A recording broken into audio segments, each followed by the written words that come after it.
பன்னீர் Perumal sir, இது இப்போ கட்சி தொடங்கி 2 ஆண்டுகள்ல முதலமைச்சரானாரு விஜய் அப்படின்னு பாக்குறோம்.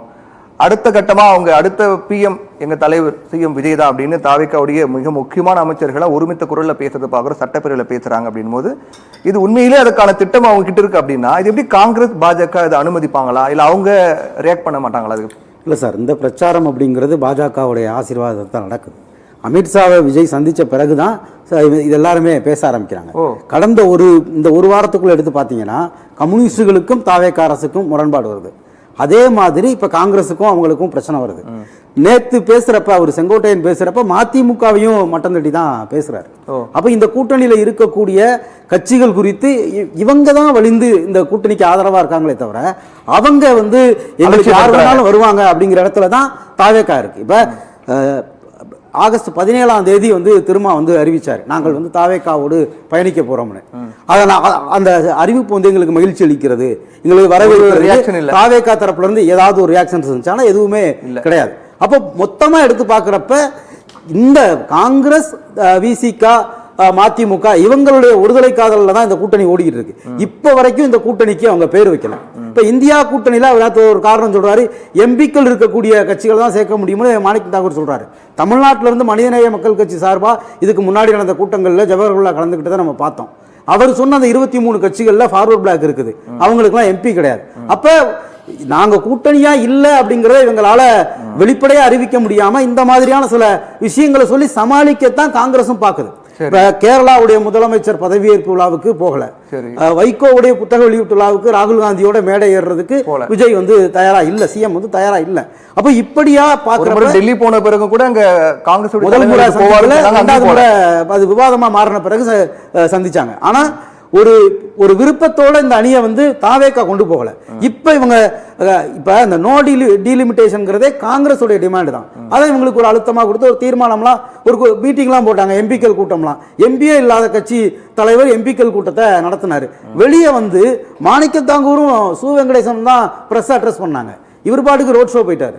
அது ஒரு முக்கியமான கூட்டம். தமிழ்நாட்டுடைய எம்பிக்களுடைய எண்ணிக்கை, பாராளுமன்ற பிரதிநிதித்துவம் சம்பந்தப்பட்ட கூட்டத்தை முடிச்சுட்டு இவங்கெல்லாம் பிரஸ் அட்ரஸ் பண்ணிட்டு இருக்கும்போது அவர் ரோட ஷோ போறாருன்னா இந்த மீட்டிங் குறித்து இதெல்லாம் இவங்க வேலை, எனக்கு இதுக்கு சம்பந்தம் இல்லைங்கிறது அதோடைய வெளிப்பாடு. அப்ப நீங்க அப்படி சொல்றீங்களே சார், இப்போ கூட்டணி கட்சிகளை தாவேக்கா உதாசீனப்படுத்துறாங்க, அவங்க தேவையில்லைங்கிற ஒரு மைண்ட் செட்டுக்கு வந்துட்டாங்க அப்படின்னு சொல்ல வரீங்க. அப்போ தங்களுக்கான ஒரு வாய்ப்பு, ராஜ்யசபா உறுப்பினர்களுக்கான வாய்ப்பு வரும்போது கூட அது தாவேக்கா தனக்கா எடுத்துக்காம காங்கிரஸ் கொடுக்கறாங்கல்ல. அது பாஜகவை எதிர்க்கணும்ல, பாராளுமன்றத்துல பாஜகவை எதிர்ப்பதற்கு பதிலாக தான் அவங்க காங்கிரஸ் கொடுக்கறாங்க. தாவேக்கா போனா எதிர்க்க மாட்டாங்க. தாவேக்காவுடைய எம்எல்ஏக்களால் தேர்ந்தெடுக்கப்பட்ட அந்த எம்பி ஒரு ஆங்கில பத்திரிகையில கட்டுரை எழுதுறாரு. அவர் தமிழ்நாடுடைய பாலிசி ஸ்ட்ராட்டஜிஸ்ட்னு ஒரு பேரை அதுல போட்டிருக்காங்க. அதை பத்தி கேட்கிறப்ப அதுக்கு எங்களுக்கு சம்பந்தம் இல்லைன்ட்டாங்க. ஜீவோ வந்துச்சான்னு கேட்கறாங்க. அப்ப உங்க எம்எல்ஏக்களால தேர்ந்தெடுக்கப்பட்டவங்க இவ்வளவுக்கு இந்த கூட்டணியவே அவர் தான் உருவாக்கினாரு, இவர் தான் தேர்தலுக்கு முன்னாடியே இந்த கூட்டணிக்காக பாடுபட்டார்னு அந்த எம்பி பிரவீன் சக்கரவர்த்தி குறித்து தான் எல்லாருமே பேசிக்கிட்டு இருந்தோம். அவரையே அவங்க போற போக்குல அதுக்கு எங்களுக்கு சம்பந்தம் இல்லை அப்படின்னு சொல்லிட்டு போயிட்டாங்க. அப்ப இந்த இடத்துக்குள்ள இது ஒரு தீவிரமா நம்ம எடுத்து பார்க்கிறப்ப இந்த கூட்டணி கட்சிகளோட இவங்க பயணிக்கவும் இவங்க விரும்பல. அது அமித்ஷாவுடைய சந்திப்புக்கு பிறகு இன்னும் அதிகமா தீவிரப்படுத்தப்பட்டிருக்கு. ஏன்னா இது ஒரே நாள்ல எல்லாரும் ஒரே ஒரு மாதிரி பேசுறாங்க. அவரு மாணிக்கம் தாக்கூர் சொல்றாரு, ரசிகர் மன்ற மனநிலையில் இருக்காங்க. செங்கோட்டையனோ மரிய வில்சனோ ரசிகர் மன்றத்திலிருந்து வந்தவங்க கிடையாது. அவங்கெல்லாம் வேற, இவர் ஒரு மூத்த அரசியல்வாதி, அவரும் வேற பின்னணியில இருந்து தான் கட்சியில சேர்றாரு. அமைச்சர் ஜெகதீஸ்வரி, ஸ்ரீநாத் இவங்க பேசுறதுக்கும் இவர் அவை முன்னவர் வேற.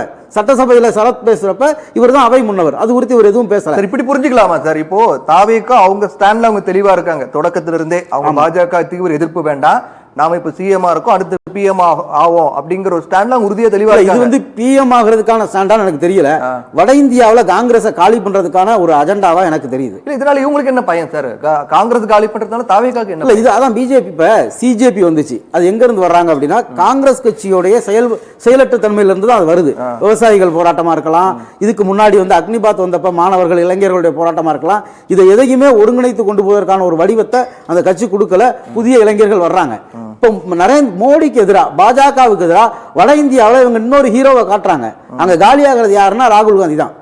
அப்ப அந்த இடத்துல காங்கிரஸை இப்ப உத்தரப்பிரதேசத்துல மற்ற பகுதிகள், இப்ப கர்நாடகா டைம்ஸ் ஒரு பேஜ் இருக்கு சோசியல் மீடியாவில், அது விஜய் புகழ்ந்த அந்த ஃபேக் நியூஸ் எல்லாம் போட்டுக்கிட்டே இருக்காங்க. அதில் போய் பார்த்தோம்னா அதுக்கு முன்னாடி பிஜேபிக்கு தான் ஒர்க் பண்ணியிருக்கு. இப்படி பல விஷயங்கள் இந்த ஃபேக் நரேட்டிவ் செட் ஒர்க் ஆகிறது. இது இவ்வளவு எண்ணிக்கையில் பாஜகவுடைய ஆசீர்வாதம் இல்லாம வட இந்தியாவில் போயிருக்க வாய்ப்பே இல்லை. அவங்க இதே சோசியல் மீடியாவில் இதே மாதிரி இருக்கிறாங்க. நான் ஒரு ட்ரோல்னு அது தமிழ்ல பதிப்பகம் ஒரு புத்தகமே வெளியிட்டாங்க. அது இங்கிலீஷ்ல வந்து தமிழ்ல டிரான்ஸ்லேட் பண்ணி போட்டாங்க. அப்ப அந்த அளவுக்கு இந்த மீடியாவை பயன்படுத்தக்கூடிய இடத்துல இருக்கக்கூடிய கட்சி அது இது தமிழ்நாட்டு ஊடகங்கள்ல விவாதிக்கப்படுற அளவுக்கு உத்தரப்பிரதேசத்துல யோகி ஆதித்யநாத் பாஜக பாதிக்காதா? பாஜகவுக்கு அவங்களுக்கு மாற்றா தானே இவரை காமிக்கிறாங்க. இப்ப இந்த இடத்துல காங்கிரஸ் தானே பலவீனமா இருக்கு. காங்கிரஸ் பலவீனமாகும். ஆமா, இதனால பாஜகவுக்கு ஒரு ஆதாயம் இருக்கு.